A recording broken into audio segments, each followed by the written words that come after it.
नमस्कार मंडळी, पंढरपूरच्या पहिल्या यूट्यूब चॅनलमध्ये म्हणजेच पंढरपूर लाईव्हमध्ये आपल्या सर्वांचं स्वागत। मंडळी, ऐन हिवाळ्यामध्ये महाराष्ट्रामध्ये विधानसभा निवडणुकीचं पडघम वाजलं आणि ही निवडणूक शांततेत सर्वत्र पार पडली। पूर्ण महाराष्ट्राचं लक्ष लागून राहिलेल्या पंढरपूर विधानसभा मतदारसंघाचं आणि माढा विधानसभा मतदारसंघाचा निकाल काय लागणार याबाबत आपण पंढरपूरमध्ये काही ज्येष्ठ पत्रकार मंडळी आहेत त्यांच्याशी संवाद साधणार आहोत। आपल्यासोबत या ठिकाणी आहेत अपराजित सर्वगोड, त्यानंतर मोहन डावरे सर, ज्येष्ठ पत्रकार आहेत पंढरपूरचे, त्यानंतर दैनिक सामनाचे घुमरे साहेब आहेत, त्यानंतर आमचे मित्र लोकमतचे पत्रकार धनाडीचे पत्रकार आहेत सुमित कांबळे साहेब आहेत, त्यानंतर सर्व पत्रकारांना सांभाळून घेणारे आमच्या दैनिक संचालचे पत्रकार आहेत विनयजी हरिदास साहेब, आणि त्यानंतर तरुण पत्रकारामधला चेहरा म्हणून ओळखला जाणारा अभ्यासू पत्रकार संतोष रणदिवे, दैनिक तरुण समाजचे पत्रकार आहेत। काय सांगाल पंढरपूर सुरुवात आपण पंढरपूर मंगळवेढा विधानसभा मतदारसंघात करूया। पंढरपूर मंगळवेढा विधानसभा मतदारसंघामध्ये अनिल सावंत, भगीरथ भालके, दिलीप बापू दुसरे आणि विद्यमान आमदार समाधान अवताडे यांच्यामध्ये लढत झालेली आहे। या सर्वांच्याकडं विजन काय होतं नेमकं? शहर आणि मंगळवेढ्यात अनेक प्रचाराचे मुद्दे असतात, तरी ते प्राथमिक स्वरूपात ते पाहिजे तेवढ्या तीव्रतेने समोर आले नाही। मंगळवेढ्यातील काय पाणी प्रश्न असतील, स्मारकाचे प्रश्न असतील, रस्त्याचे प्रश्न असतील, पंढरपुरातील कॉरिडॉर असेल, नमामी चंद्रभागा असेल किंवा शहरातील अंतर्गत रस्ते असतील, हे प्रश्न लोकांसमोर ज्या प्रश्नावर निवडणूक लागणे गरजेचे मात्र तसं न होता अवताडेने जी काय 3,000 कोटी आणले, 2,500 कोटी आणले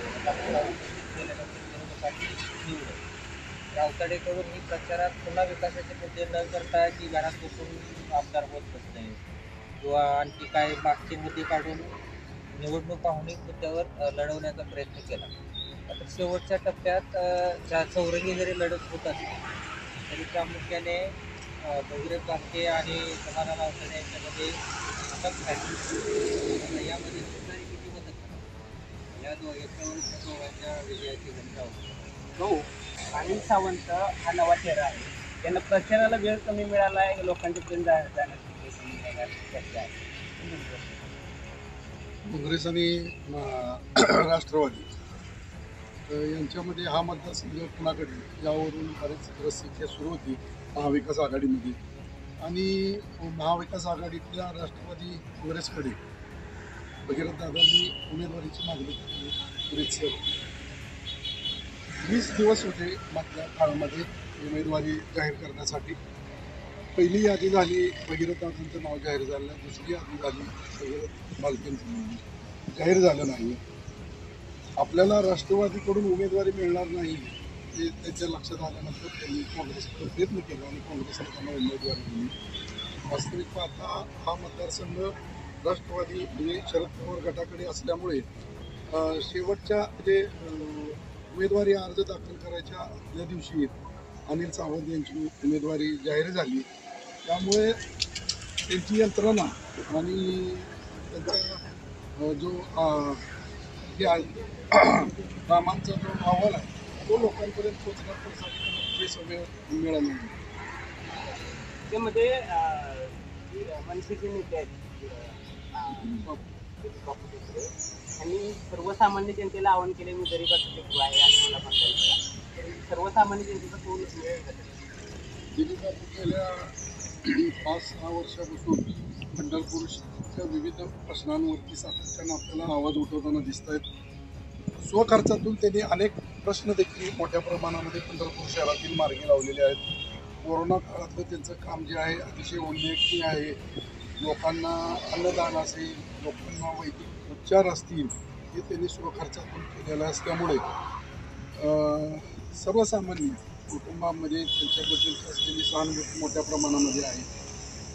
पंढरपूर शहरातल्या नागरिकांच्या पंढरपूर नगरपालिकेने लादलेला अतिरिक्त कर असेल त्यासाठी त्यांनी केलेला उठाव, त्यानंतर कोरोनाच्या कॉरिडॉरच्या संदर्भामध्ये त्यांनी घेतलेली विरोधक भूमिका ही देखील जनमानसामध्ये त्यांना एक वेगळं स्थान येताना दिसते. एकूणच दिलीप धोत्रे यांचं जे काम आहे ते प्रभावी इतर म्हणजे विद्यमान आमदारांपेक्षा देखील त्यांचं काम जे आहे प्रभावी असल्यानं त्यांना देखील मोठ्या प्रमाणामध्ये मताधिक्य मिळेल.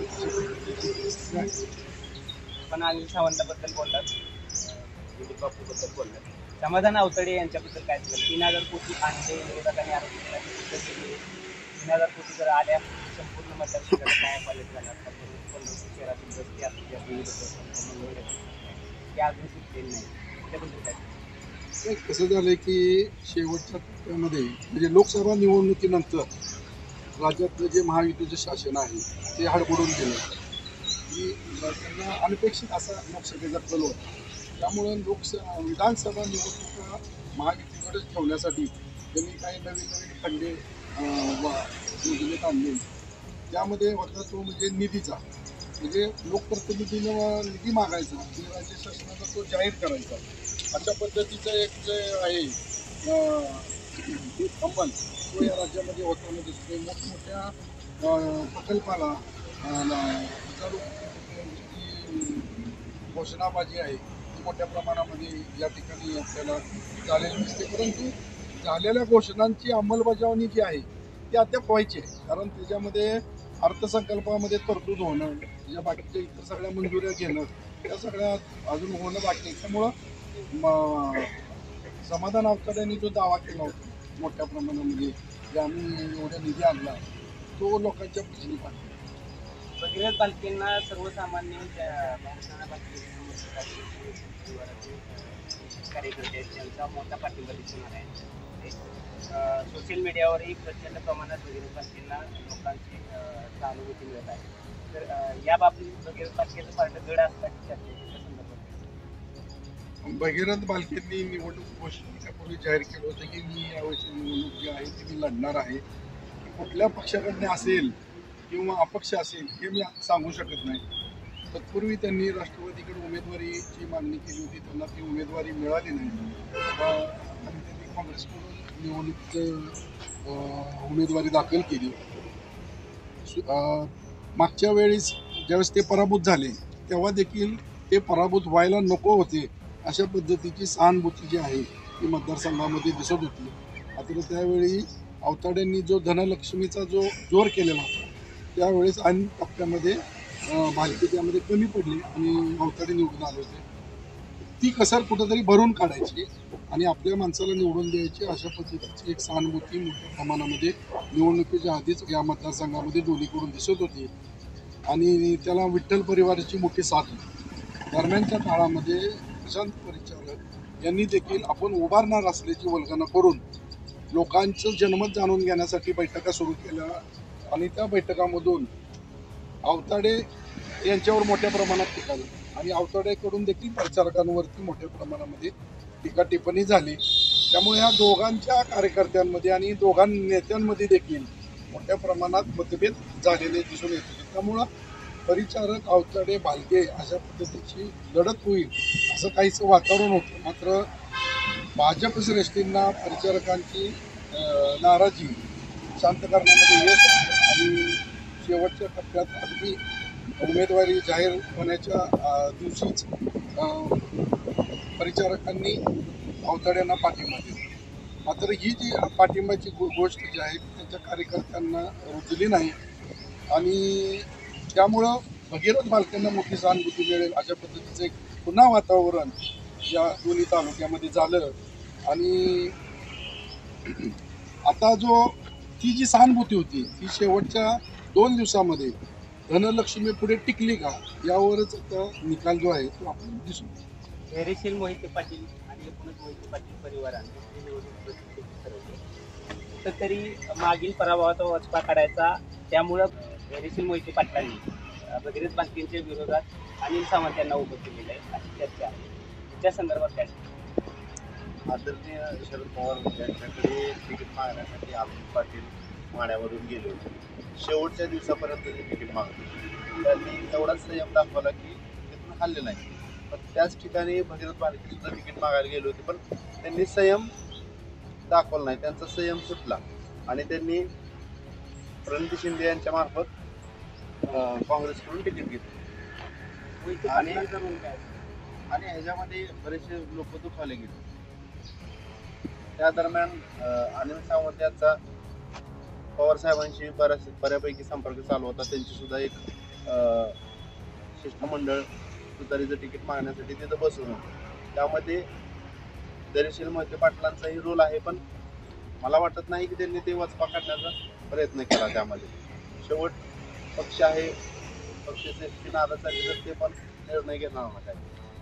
महाराज मला सांगा, प्रशांतराव परिचारकांनी आणि एकूणच परिचारक गटाने ज्या पद्धतीनं निवडणुकीच्या अगोदर वातावरण निर्मिती केली होती की परिचारकांचा उमेदवार यांनी निवडून द्यावे, प्रशांतराव परिचारक अपक्ष घेतील किंवा राष्ट्रवादीकडे प्रयत्न केले होते, असं काय घडलं की ज्यामुळे परिचारकांना आपला समाधान आवडलं? तर कार्यकर्त्यांची फार मोठी मागणी होती परिचारकाकडे की प्रशांत परिचारकांनी यांना निवडणूक उभा राहावी, त्यांना निवडणूक लढवावी. वातावरण चांगलं होतं, त्यामुळं प्रशांत परिचारक यांनी पंढरपूर शहर, तालुका आणि ग्रामीण मंगळवाड सगळीकडे दौरे केले, जनमत जाणून घेतले. मला मोठ्या प्रमाणात प्रतिसाद मिळत होता. त्यामुळं प्रतिसाद नसल्यामुळे कार्यकर्त्यांची अशी भावना झाली की परिचारक हे निवडणुकीत उभारणार. प्रशांत परिचारक यांनी स्वतः कुठे जाहीर केलं नव्हतं की मी निवडणुकीत उभारणार. ते केवळ जनमत घेत होते आणि शेवट मागील 10 वर्षापासून फडणवीस जे आहेत माजी मुख्यमंत्री, त्यांचे आणि परिचारकांचे संबंध चांगले असल्यामुळे त्यांना वेळोवेळी केलेली मदत मतदारसंघाची निधीसाठी किंवा इतर गोष्टीसाठी. त्यामुळे परिचारक हे फडणवीस यांना त्यांच्यापासून दूर जाऊ शकले नाही आणि या संदर्भाची शिष्टाई केली त्यांच्या प्रदेशाध्यक्षानं, ती फळाला आली आणि परिचारकांना अंतर्गत जे काही आश्वासन मिळाले असेल त्यामुळे त्यांनी आपला पाठिंबा अवतरला. अशी चर्चा आहे की परिचारकांनी आगामी पुढच्या पंचवार्षिकला मतदारसंघ वेगवेगळे होणार आहे, तर तुर्तास आमदार समाधान आवताडे यांना निवडून आणायचं, कारण भगीरथ बालके जर निवडून आले तर परत यांना जड जाणार आहेत, अशा प्रकारची भावना सर्वसामान्य जनतेची आहे. परिचारकांनी ती दृष्टी समोर ठेवून आणि जर सत्ता आलीच भाजपाची तर मला काहीतरी विधान परिषदेवर घेतील किंवा मंत्रिपद मिळेल अशा अपेक्षेवर पाठिंबा दिला. असं काही म्हणता येणार नाही. कोण निवडून येईल, तो जड जाईल किंवा हलका जाईल असं काही नसतं. आमदार हा आमदार असतो, त्या परिणाम करत असतो. परिचारक यांनी यंदा मागं राहण्याचं अजून एक कारण होतं की जरांगे पाटील यांचा फटका जो लोकसभेला सुद्धा दिसला किंवा जो राज्यात मोठ्या प्रमाणात आता चालू होता. जरांगे पाटील यांनी जाहीर आवाहन केलंय की आपल्या माणसाला निवडून द्या. त्यामुळे देखील त्यांनी 2 पावलं पाठीमागे घेतली आणि 2029-34 हा भविष्याचा विषय आहे. त्यामुळं मला तर काही वाटत नाही की त्यासाठी त्यांनी अवताड्यांना पाठिंबा दिला. तर दुसरा आपण ग्रामीण भागातून आहोत. जरांगी पाटलांचं आताच महाराजांनी सांगितल्याप्रमाणे फॅक्ट या निवडणुकीत आढळून येणार आहे. ग्रामीण भागामधून प्रचंड प्रमाणामध्ये जरांगी पाटलांचा फॅक्ट दिसून येणार आहे अशी चर्चा सर्वत्र आहे.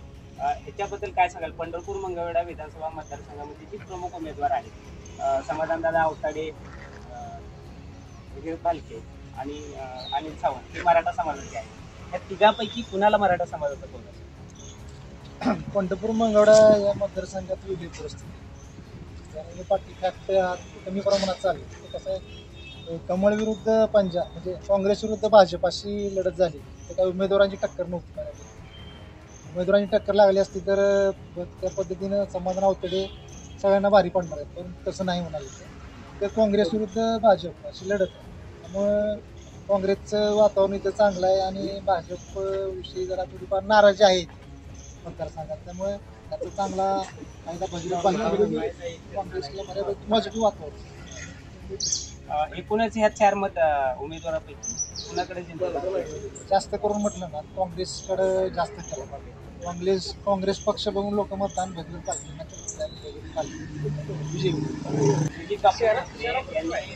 प्रचाराच्या सुरुवातीस त्यांचं तिकीट जाहीर झालं होतं सगळ्यांच्या आधी. त्यांनी प्रचारामध्ये आघाडी घेतली होती आणि त्यांच्या कार्यकर्त्यातून विश्वास व्यक्त केला होता की दिलीप बापू विनिंग आमदार आहेत.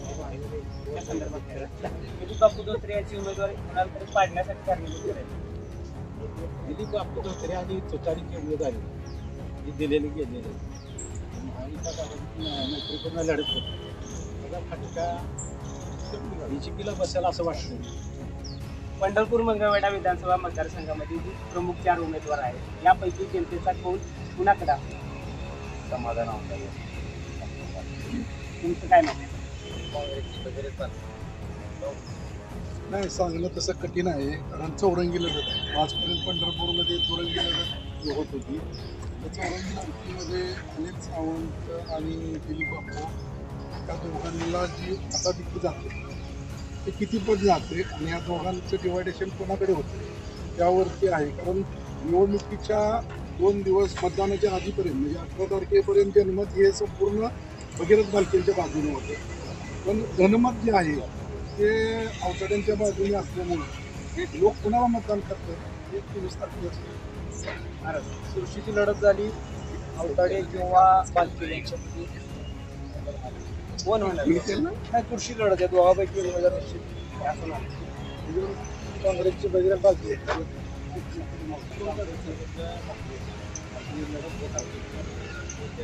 बीजेपीला फायदा होईल असं वाटतं. माढा विधानसभा मतदारसंघासाठीचा शेवटचा एकच प्रश्न विचारतोय, कारण माढा विधानसभा मतदारसंघातून सर्वसामान्य जनतेचा कौल हा अभिजित पाटलांच्या बाजूने आहे, हे निश्चित झालेलं आहे अशी चर्चा आहे.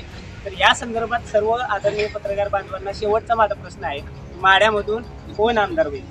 सांगा काय आपलं मत आहे?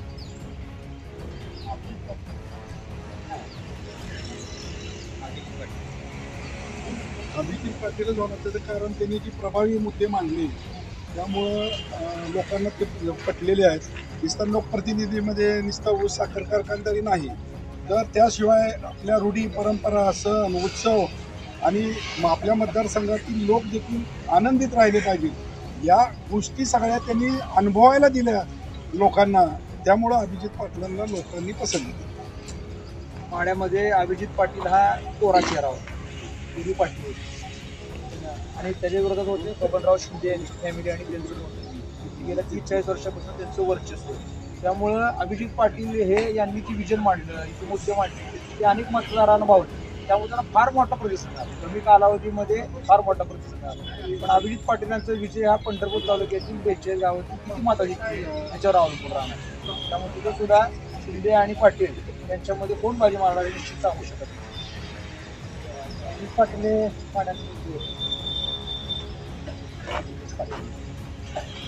एकूणच या रिपोर्टमध्ये आपण जाणून घेतल्या पत्रकारांच्या भावना. सर्वसामान्य जनतेच्या मनामध्ये जी उत्सुकता लागून राहिली आहे त्याचं उत्तर थोडक्यात या रिपोर्टमध्ये आपल्याला दिसून आलं असेल. पंढरपूर मंगळवेढा विधानसभा मतदारसंघामध्ये आमदार समाधानदादा आवताडे आणि भगीरथदादा भालके यांच्यामध्ये घासून होणार आहे आणि ह्या दोघांपैकी एक जण आमदार म्हणून जनतेसमोर येणार आहे. तर माढ्यामध्ये अभिजित पाटील यांच्या बाजूनं पत्रकारांनी आपला कौल दिला आहे.